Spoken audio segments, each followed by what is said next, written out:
In many quarters, there is a desperate need in America today, in America this week, for a healthy dose of religious humility. There are too many people getting too much face time on television who claim exalted status for Christianity and who are demeaning other faith traditions, particularly that of Islam. And my friends, this has got to stop. The trigger for this latest wave of intolerance is media coverage, many of you have seen it, about a plan to build a Muslim community center 2 blocks from Ground Zero. The center will have a mosque, an auditorium, and a pool. It is modeled after YMCAs and Jewish community centers all across the country. For all I know, it's got locker rooms and childcare. Now, to be very clear here, reasonable, faithful, caring people can disagree about how they feel about this facility being built so close to Ground Zero. But that does not justify the wave of fear and suspicion that has washed over this country over the last 10 days. The media are now calling this a wave of Islamophobia that is sweeping across America. I saw a story this week on CNN about a minister in Gainesville, Florida, who has declared September 11th of this year Burn the Quran Day. Thank you for your reaction. That was mine. This guy is a minister at a non-denominational church called the Dove World Outreach Center. He said all kinds of disparaging, insulting, inaccurate things about Islam that I'm not going to repeat from this pulpit. His message is about hate and fear, and I can assure you there is nothing in the Gospels, there is nothing in the teaching of Jesus Christ that says anything about burning the holy texts of other traditions. It is not there. The proposed burning of the Quran is obscene. It is not the work of peace. It is not the work of understanding. It is not the work of building bridges. It is insanity. Now, the good news is there are a lot of groups, a lot of churches, even the National Association of Evangelicals, who are condemning this action and urging the church to cancel their event. A conversation about God demands grace and openness, a willingness to learn, to have our own ideas challenged, our convictions questioned. These are the hallmarks of humility. When I was in seminary, I read from someone whose name is lost to me now, when you speak of God, your voice should shake a little. You know, Jesus had no time for religious know-it-alls. He saved some of his harshest criticism for church leaders, for the Pharisees, the religious leaders who were so certain about who was out and who was in, who was holy and unholy, clean and unclean. Jesus was forever taking all this religious certainty and turning it on its head. And we can only imagine what Jesus would have said about Pastor Terry Jones and his Burn the Quran campaign. I think he would say, this has got to stop.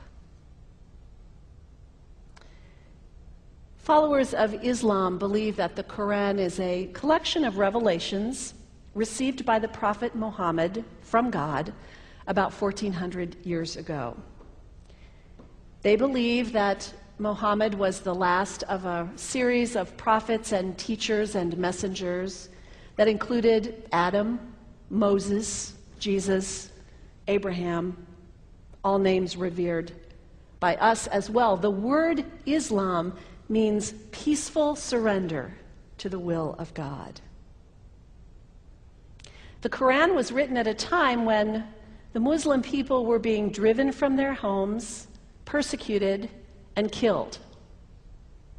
The Old Testament was written at a time when Jewish people were being driven from their homes, persecuted, and killed. And religious scholars will tell you that most holy scriptures have stories of war and violence in them. Throughout history, most faiths have used these texts to justify violence. And if there's anyone in this room at this moment who's thinking that I've got it wrong, after church today, pull out your Bible and look up Psalm 137. And you'll see that our own text has passages that can make us uncomfortable. But also, like the Bible, the predominant message of the Quran is of peace and care and loving God, justice, care for the neighbor, care for the stranger. In the Bible, we have thou shalt not kill. In the Quran, we have whoever kills another, surely he is killing all of humanity. And whoever saves the life of another, surely he saves the lives of all humanity.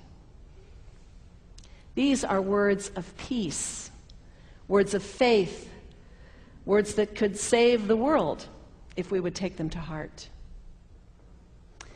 The second thing you can do the next time someone sends you one of those emails demonizing Islam, delete it. Don't forward it. Don't participate in the stereotyping. Don't give in to your fear. It's okay to be a little afraid. We all have those emotions. Just don't give in to it. Don't sign on for it. Don't focus on this tiny group of extremists who commit acts of violence. Focus on the hundreds of millions of Muslim people in the world who are people of faith, whose priorities and concerns and families are not so different from your own. And third, when you think of Muslim people, think of individuals. Think of the professor at Ohio State. Think of the engineer at Honda. Think of the teacher at the elementary school down the street. When you think of Muslim people, remember those who died on 9/11, not the hijackers. There was only a handful of them. Remember Mohammed Sunhami Hamandi. He was born in Pakistan. He came to the United States as a small child with his parents. He played high school football. He went to college. He became a part-time ambulance driver. He died, this Muslim young man, on 9/11, trying to rescue people and save lives. When you think of Muslim people, remember Mohammed Salahuddin Cloudhurry. He was a waiter at Windows on the World, which was at the top of the World Trade Center. He died that day. His wife had their baby 2 days later. When you think of Muslim people, remember Rama Salih. She was a woman, 28 years old. Her neighbors described her as fun and outgoing and generous. And she died on American Airlines Flight 11, 7 months pregnant with her first child. Remember the founder of the Islamic Circle of North America, who worked in the World Trade Center and also died on September 11th. That same group now is giving away tens of thousands of copies of the Quran in response to the campaign about burning the Quran. In the language of their own tradition, they are spreading words of faith and peace and hope. One of the ladies at the 8:30 service this morning said to me after, maybe we should declare September 11th, buy a Quran and read some of it. It is for us to share our message of love and hope and peace, but let us do it with grace and respect, and above all, humility. God grant us, as individuals, as a nation, as Christians, the humility for this work.